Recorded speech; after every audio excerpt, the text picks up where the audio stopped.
pahala yang kita dapatkan ketika kita duduk di sini, oh itu luar biasa, itu dahsyat.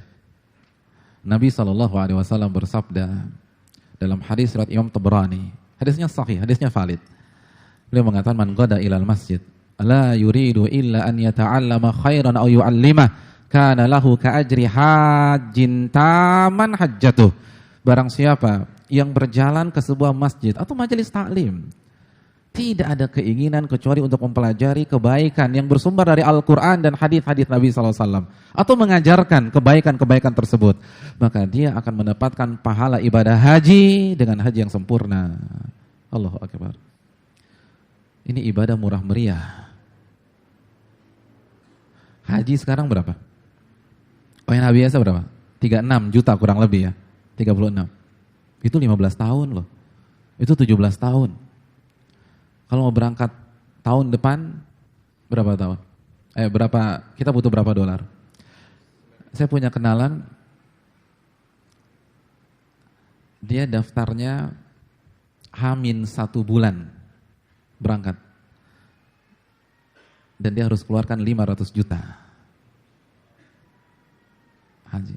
Kalau yang biasa, tahun depan mungkin ada 150 juta, 200 juta, dan seterusnya. Baru kita bisa naik haji tuh. Sekarang pertanyaan, tadi dari kantor ke sini ongkosnya berapa juta? Allahu Akbar. Ada yang taksi 100 ribu, ada yang gojek, ada yang nebeng. Ini yang paling banyak kayaknya. Gratis loh, gratis. Terus pahalanya haji. Masa kita nggak mau? Katanya ngaku pengen ke sana. Pengen ketemu rumah Allah Subhanahu wa taala. Kalau kita jujur ingin naik haji, iya daftar benar. Tapi kenapa sambil nunggu kita nggak manfaatin waktu kita untuk mengerjakan amalan yang ada di sekeliling kita, yang ada di lingkungan kita, yang pahalanya sama dengan ibadah haji. Ini haji hadirin sekalian. Pahala yang dahsyatnya luar biasa. Kita bisa mendapatkan pahala ibadah haji setiap pekan. Atau lebih, kita bisa mendapatkan pahala ibadah haji 2 kali dalam sepekan. Atau 3 kali dalam sepekan. Sesuai dengan keluangan kita masing-masing. Masa kita gak mau? Wal hajjul mabrur laisa lahu jazaa'un ilal jannah. Dan haji yang diterima gak ada balasan kecuali surga, kata Nabi SAW. Ini haji. Orang rela jual sawah di desa, jual motor di sana untuk bisa naik haji. Bagaimana dengan kita? Jadi pahalanya haji nih Ustaz, haji. Benar haji. Kalau begitu gue cancel aja deh tabungan gue. Enggak. Bedakan antara dapat pahala ibadah haji dengan menggugurkan kewajiban haji. Jadi haji tetap harus berangkat. Tapi pahalanya kalau kita ngaji sama dengan haji, itu loh. Maksimalkan semaksimal mungkin. Dan pahala yang akan kita dapatkan itu lebih baik daripada harta dunia. Nabi SAW bersabda dalam hadis Muslim, beliau men-trigger sahabat beliau. Lagi duduk-duduk di masjid, beliau katakan, ayyukum yuhibbu an yakdua ila buthan au ila aqiq fayatiya minhu binaqataini qaumawain min ghairi ithmin wala qat'i rahimin.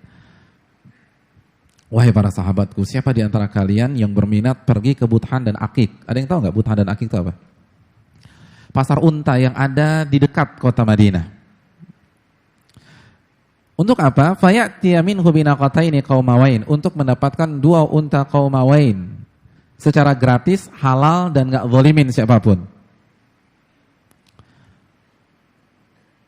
Kalau tawaran itu ditembakkan atau ditujukan kepada kita, kira-kira kita mau nggak? Nggak punya kandangnya Pak Ustadz? Nggak usah ribet, ambil, jual. Karena qaumawain adalah jenis unta terbaik di dunia. Harga 5 tahun yang lalu setahu saya itu di atas 500 juta. Jadi 1 ekor 500 juta. Dan yang ditawarkan Nabi berapa? 2 ekor. Setiap kapan? Setiap hari. Kulla yaum, setiap hari. Berarti pemasukan sebulan berapa? 30 M. Kira-kira bagaimana respon para sahabat? Nuhibbu dzalika ya Rasulullah. Jelas kita mau ya Rasulullah. Maka para sahabat beranjak dari tempat duduk mereka dan berusaha bergegas ke Buthan dan Akik. Ketika melihat para sahabatnya tertarik dan semangat untuk pergi ke sana, Nabi menghentikan langkah mereka. Lalu Nabi mengatakan, "Afala yaqdu ahadukum ilal masjid?" Sebelum Anda pergi ke sana, kenapa Anda nggak pergi ke masjid saja? Orang pada bingung, emangnya di masjid ada onta? Dan mereka bingung. Lalu Nabi jelaskan, "Faya'lam au yaqra ayataini min kitabillah." Untuk membaca dan mengkaji 2 ayat dari Al-Quranul Karim. Khairun lahu min naqatain. Karena 2 ayat itu pahalanya, keutamaannya itu lebih mahal dan lebih tinggi daripada 2 unta. Wa thalathun khairun lahu min thalath. Dan 3 unta itu lebih tinggi dan lebih mahal daripada 3 ayat lebih tinggi dan lebih mahal daripada 3 unta. Wa arba'un khairun min arba. Dan 4 ayat itu lebih mahal daripada 4 unta. Wa min a'dadihinna minal ibil. Dan begitu seterusnya. Allahu Akbar. Siapa yang hitungin berapa ayat yang sudah kita baca di majelis yang satu ini atau di majelis malam ini? Subhanallah. Kita baca Ar-Rum ayat 7 tadi. Tadi kita sebutkan Al-Baqarah 111. Lalu kita sebutkan tadi Al-Isra 36. Allahu Akbar. Dan ulama kita seperti An-Nawawi rahimahullah menyatakan bahwa perbandingan ini bukan apple to apple hadirin. Tapi tujuan Nabi untuk mengatakan ilmu lebih mulia daripada harta. Karena unta Qaumawain adalah simbol kekayaan pada saat itu. Dan ini dibuktikan dalam surat Yunus. Ayat 58, Allah berfirman, "Qul bi fadlillah wa bi rahmatihi fabidzalika falyafrahu huwa khairun mimma yajma'un." Wahai Muhammad, sampaikan kepada umatmu, bergembiralah. Oh, ini jarang-jarang loh. Jarang-jarang ada perintah suruh gembira. Perintah sholat ada beberapa dalam Al-Quran. Perintah puasa udah gak asing lagi. Ini perintah suruh gembira. Jadi kita suruh gembira kata Allah. Atas apa? Karunia dan rahmat Allah Subhanahu wa ta'ala. Katakan kepada mereka, hendaknya mereka bergembira karena karunia dan rahmat Allah. Apa tafsir karunia dan rahmat Allah dalam ayat ini? Orang berpikir itu harta. Orang berpikir itu jabatan. Orang berpikir itu wanita. Orang berpikir itu rumah dan properti dan lain sebagainya. Silakan baca tafsir Al-Baghawi. Al-Imam Mujahid menjelaskan bahwa karunia dalam ayat ini adalah iman. Dan rahmat dalam ayat ini adalah Al-Quran. Jadi ketika kita mempelajari sebuah ayat dalam Al-Quran, Allah perintahkan kita bergembira. Apa penyebabnya? Huwa khairun mimma yajma'un. Di closing statement Allah jelaskan, karena Al-Quran yang Anda baca, yang Anda pelajari, itu lebih mahal, lebih berharga daripada harta seluruh manusia yang ada di muka bumi ini. Allahu Akbar. Lebih mahal, lebih bergengsi daripada seluruh harta manusia. Hadirin, kita nggak usah bicara seluruh manusia lah. Salah satu orang terkaya di dunia, Bill Gates, berapa kekayaannya? Terakhir majalah Forbes berapa? Di atas 1 T ya? 1000 triliun ya? Dolar. Enggak, 1000 triliun, enggak pakai dolar, 1000 triliun. 1000 triliun. Itu satu orang. Satu orang. Kita belum bicara Taipan, Carlos Slim. Kita belum bicara orang-orang kaya yang lain. Ini baru satu orang, 1000 T.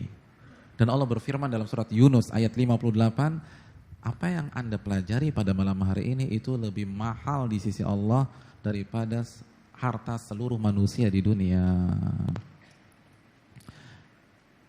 Pertanyaan yang menggelitik benak kita, kenapa untuk 30 juta gaji kita di kantor kita rela berangkat pagi, pulang pagi misalnya. Kita nggak ketemu matahari terkadang. Berangkat ketika matahari belum terbit dan pulang ketika matahari sudah terbenam. Gaji kita berapa sih? Paling 15 juta, paling 20 juta, paling 50 juta, paling 100 juta. Itu bisa tuh, luangkan waktu 8 jam sehari. Belum pakai macetnya Jakarta, 4 jam bolak-balik untuk dapatkan 80 juta sebulan. Sedangkan untuk ngaji nggak punya waktu, Allahu Akbar. Kemana matematika kita? Harusnya kan kalau 40 juta semangat, yang lebih tinggi lebih semangat lagi dong. Itu baru rasional. Dan ini kan rumus Allah, huwa khairun mimma yajma'un. Ini rumus Allah. Ini lebih mahal, lebih tinggi daripada seluruh harta yang Anda kumpulkan dan mereka kumpulkan. Maka sebagaimana kita semangat untuk mencari rizki yang gak seberapa itu dibanding keutamaan menuntut agama, maka kita harus juga meluangkan waktu untuk belajar, lalu belajar dan terus belajar. Saya rasa cukup sampai di sini.